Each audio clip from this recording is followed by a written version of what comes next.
welcome back to Baking with Confidence. My name is Natalie and I've challenged myself to cook every recipe in Claire Saffit's cookbook, Dessert Person. And this week we are making Kabocha turmeric loaf. So let's get into it.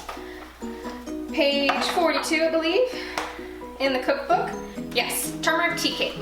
This is Claire's version of pumpkin bread. Now, pumpkin bread goes way back in my family and it is a really big deal and it's something near and dear to my heart. And I find this savory loaf very interesting, and she even mentions that in her little notes that it brings an earthy and different flavor palette to what we're used to in pumpkin bread, with the Kabocha squash, which is traditionally an Asian squash that you can find in most supermarkets. I have found it in 3 different local supermarkets, so just kind of check around your area, see what you can find.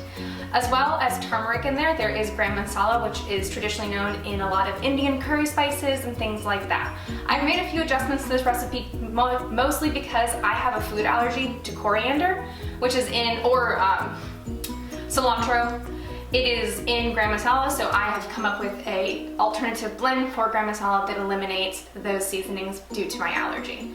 But let's get into this today. I have all of my mise en place done, my oven has been preheated, and I have my pan ready to go behind us.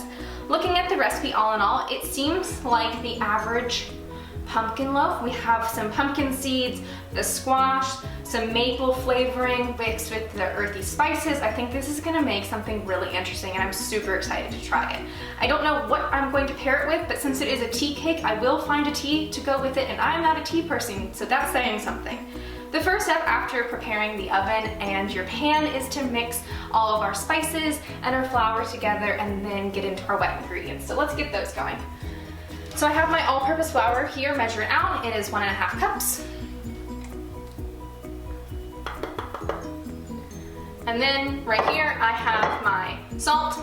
I have less salt because due to where I am, I could not find whole unsalted pumpkin seeds.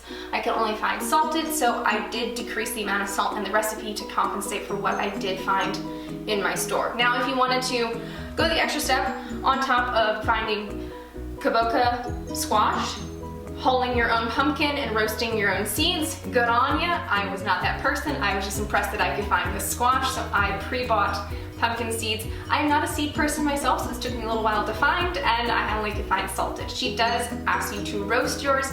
I did not re-roast mine because I was afraid of getting a burnt flavor. So I have my salt, my baking soda, my turmeric, I have cumin, and I have allspice. I did quite a bit of research here to figure out what would be the best flavor palette to mimic the gram masala. My goal is to make my own spice blend at some point because I do love curries and I can't go to most curry or Indian restaurants based on the fact of my food allergy. So at some point I will have my own gram masala recipe, not today. So I've just mixed together these dry ingredients and I'm going to set that aside. The next step in the recipe is to briefly whisk 2 room temperature eggs, and then we will add more of our ingredients one after the other. I believe Claire suggests, let's see, eggs, maple syrup, vanilla, and sugar. Those will be whisked together for about 30 seconds, and then you'll add the Kabocha squash, leaving a few lumps. So let's get our wet ingredients together, and then we'll add our dry after that.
has been thoroughly mixed, I realized that I did make a slight error, but I don't think it's going to ruin the recipe. Claire actually asked you to make a well in the dry ingredients and pour the wet ingredients in, kind of like pasta. I did it the other way around, thinking pastry mind, dry into wet into 2 parts. So hopefully, fingers crossed, that doesn't completely ruin the recipe.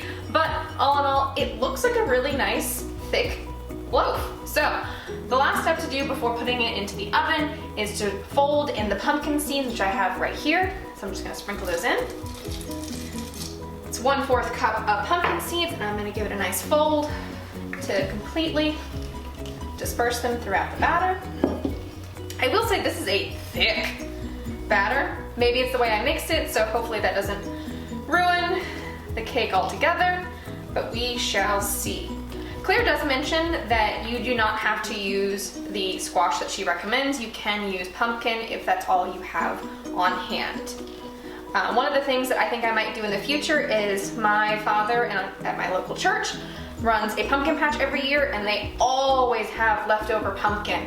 And I think next fall I'm going to snag a few of those leftover pumpkins, roast them myself, and make this recipe to see if I can taste a difference in pumpkin versus kabocha.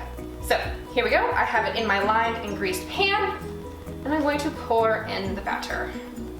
My oven has been preheated to 350, and it'll go in for about 55 to 65 minutes.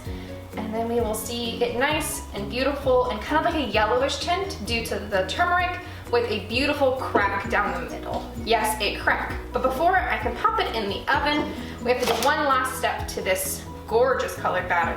We need to sprinkle some granulated sugar on top for a little added texture, sweetness, and it'll give it kind of like a crust, similar to a bread. I'm not kidding, guys, this stuff is thick. Just trying to get every last little bit in here so we get the full experience. You know this is an at-home kitchen when fingers are involved. Gotta scrape off the spatula.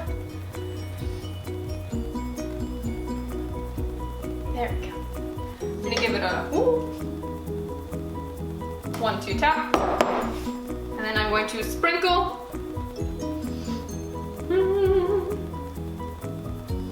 One last time. Just double checking. Yes. Sprinkle, sprinkle, sprinkle.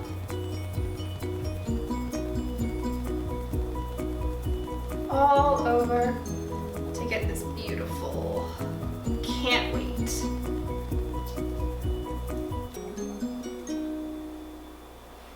All right, in the oven it goes. See you in a little bit. Hey Google, set a 55-minute timer. All right guys, we have made it to the end. The cake is out of the oven and has been nicely cooled, and might I say, the house smells amazing. The earthy smell of these spices have really filled in the place, and I can't wait to dive into this. I've been talking with my husband, who is a tea man himself, and he has recommended a few different teas for it, so I'm super excited to get into that. We're gonna have a London fog or a golden milk latte, so I will let you guys know in the blog post later which one I prefer with a slice of my cake. I believe I am one step closer to becoming a dessert person. Thank you, Claire, for all the inspiration, and I will see you guys next time.